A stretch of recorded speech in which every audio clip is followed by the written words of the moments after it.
Hello friend, જય Shri Krishna. Geeta's cooking કોર્નરમાં તમારું સ્વાગત છે. તો ચાલો આજે આપણે સરસ એવી ઠંડી ઠંડી મેંગો કેન્ડી બનાવીશું. તો આ ગરમીમાં ઠંડી ઠંડી કેન્ડી ખાવાનું મન થાય ત્યારે એકદમ સહેલી રીતે આ મેંગો કેન્ડી બનાવીને ખાઈ શકાય. તો ચાલો આ એકદમ સહેલી રીતે બની જાય તેવી મેંગો કેન્ડીની રેસીપી શરૂ કરીએ. જો મારી રેસીપી ગમે તો લાઈક, શેર અને સબસ્ક્રાઈબ જરૂરથી કરજો. તો ચાલો આજે આપણે મેંગોની કેન્ડી બનાવીશું. તો અત્યારે તાજી ફ્રેશ સરસ મજાની મેંગો આવે છે. તો આ બે મેંગોમાંથી આપણે એકદમ સરસ ટેસ્ટી એવી મેંગો કેન્ડી બનાવીશું. તો એના માટે છે ને મેં અડધો લીટર દૂધ લીધું છે ને 1.5 ચમચી મિલ્ક પાવડર લીધો છે ને એટલો જ મેં કસ્ટર્ડ પાવડર લીધો છે અને મેંગો.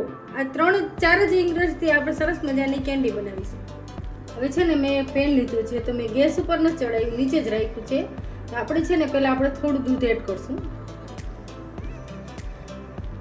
અને આ દૂધ છે ને ફૂલ ફેટવાળું દૂધ છે. તો આ મિલ્ક પાવડર અને કસ્ટર્ડ પાવડર બધું છે ને આપણે મિક્સ કરી દઈશું, ગાંઠા ન રહે ને એટલે. આપણે છે ને બધું નીચે જ આપણે મિક્સ કરવાનું છે. પછી આપણે બધું દૂધ ઉમેરી અને ગેસ ઉપર મૂકશું.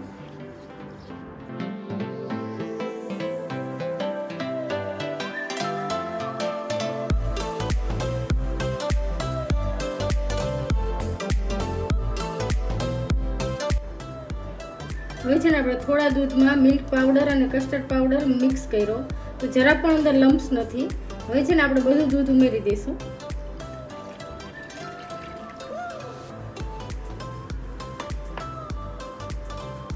અને છે ને આને ગેસ ઉપર આપણે ચડાવી દઈશું. આપણે છે ને આ દૂધવાળું મિશ્રણ છે ને એને આપણે ગેસ ઉપર ચડાવી દીધું છે અત્યારે. તો આને છે ને આપણે ઘાટું થાય ને ત્યાં સુધી આ રીતે ઉકાળવાનું છે.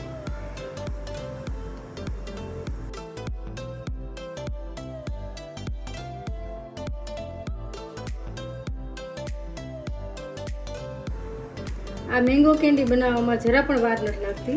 તો આપણું દૂધ ઉકળવા માંડ્યું, તરત જ ઘાટું પણ સરસ થવા માંડ્યું છે. હવે છે ને આપણે ખાંડ એડ કરી દઈ. તો ખાંડ છે ને આપણી કેરી મીઠી છે તો એના માટે આપણે ખાંડ ઓછી એડ કરશું. તો 2 ચમચી જેટલી જ ખાંડ છે.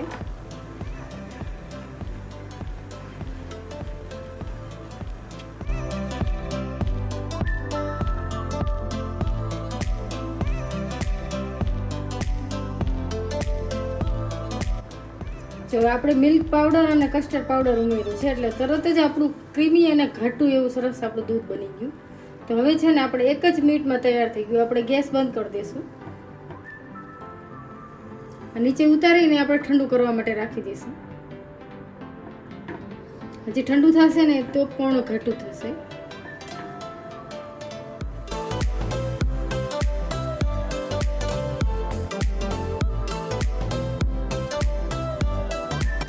જ્યારે આપણે કેન્ડી માટેનું મિશ્રણ ઠંડુ કરવા મૂકીશું ત્યારે પણ આ રીતે સતત હલાવતા રહીશું.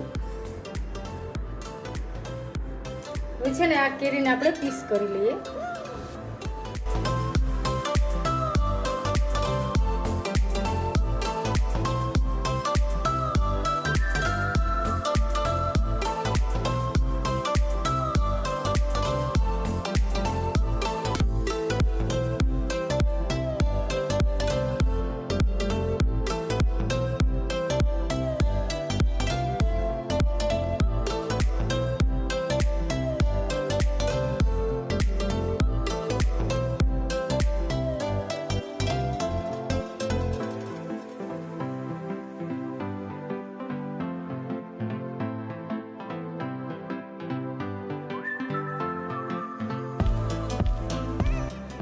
કેરીના બધા પીસ કરી લીધા છે. તો એક મિક્સર જાર લઈ અને એમાં આપણે પીસી લઈશું.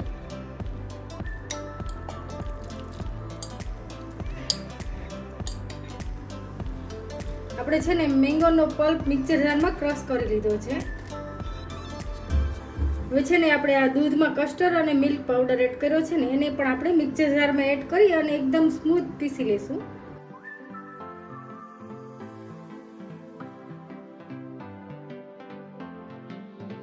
બંને છે ને મિક્સ કરી લીધું છે.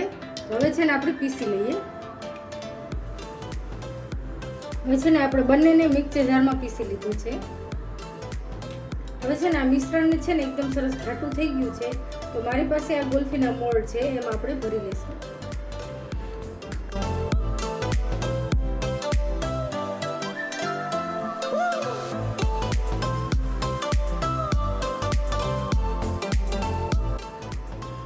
આપણે છે ને ઉપર સુધી નથી ભરવાનું, પણ કે આપણે સ્ટીક અંદર એડ કરશું ને એટલે ઉપર સુધી આવી જ જશે.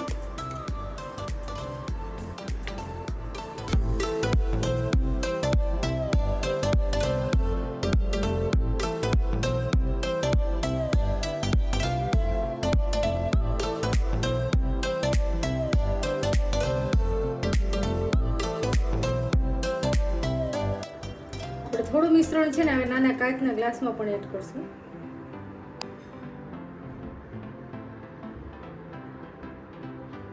આ મોલ્ડને છે ને આપણે આ રીતે ટેપ કરશું ને એટલે વ્યવસ્થિત અંદર નીચે સુધી આવી જશે.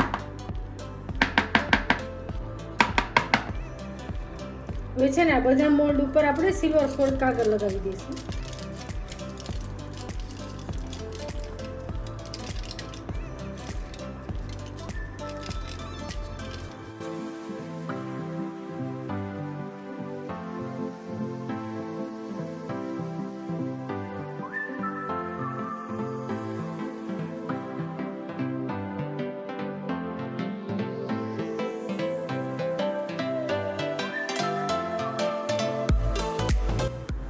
હવે છે ને વચ્ચે આ રીતે આપણે કાણું પાડી દઈશું એક નાનું એવું, અને છે ને આ સ્ટીક લગાવતા જશું. આ રીતે બધાયમાં કરી નાખશું આપણે.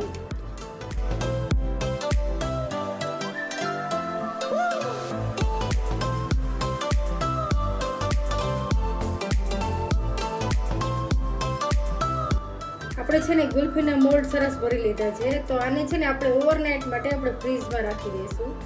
મારી યુનિક અને ટેસ્ટી અને સહેલી રીતથી રેસીપી હોય છે. જો મારી રેસીપી તમને ગમતી હોય ને તો મને સબસ્ક્રાઈબ કરજો અને કોમેન્ટમાં પણ જરૂરથી કહેજો કે મારી રેસીપી તમને કેવી લાગે છે અને તમે કયા સિટીમાંથી મારો વિડીયો જોઈ રહ્યા છો તે પણ મને જણાવજો. હવે છે ને આને આપણે ફ્રીઝમાં રાખી દઈએ. આપણે છે ને ઓવરનાઇટ માટે આપણે કેન્ડી ફ્રીઝમાં રાખી હતી, તો એકદમ સરસ જામી ગઈ છે. તો આપણે છે ને ખોલીને ચેક કરી લઈએ. તો પહેલાં છે ને સિલ્વર ફોઇલ કાગળ છે ને એ હટાવી દઈએ.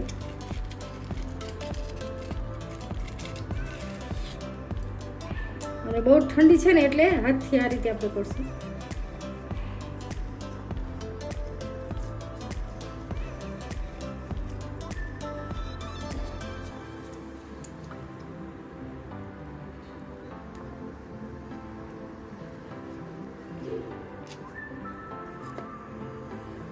જો એકદમ સરસ ક્રીમી અને ટેસ્ટી એવી આપણી ગુલ્ફી તૈયાર છે. જો એકદમ ક્રીમી છે ને.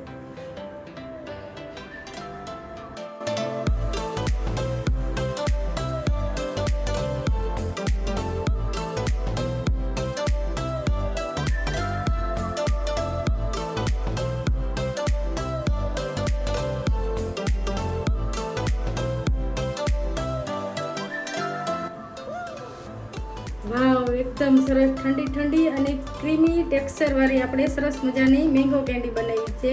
તો આ કેન્ડી એકદમ સહેલી રીતે બનાવી છે. જો મને આ કેન્ડીની રેસીપી તમને ગમે તો લાઈક, શેર અને સબસ્ક્રાઈબ જરૂરથી કરજો અને મને કોમેન્ટ કરીને કહેજો કે મારી આ મેંગોની કેન્ડીની રેસીપી તમને કેવી લાગી. Thank you.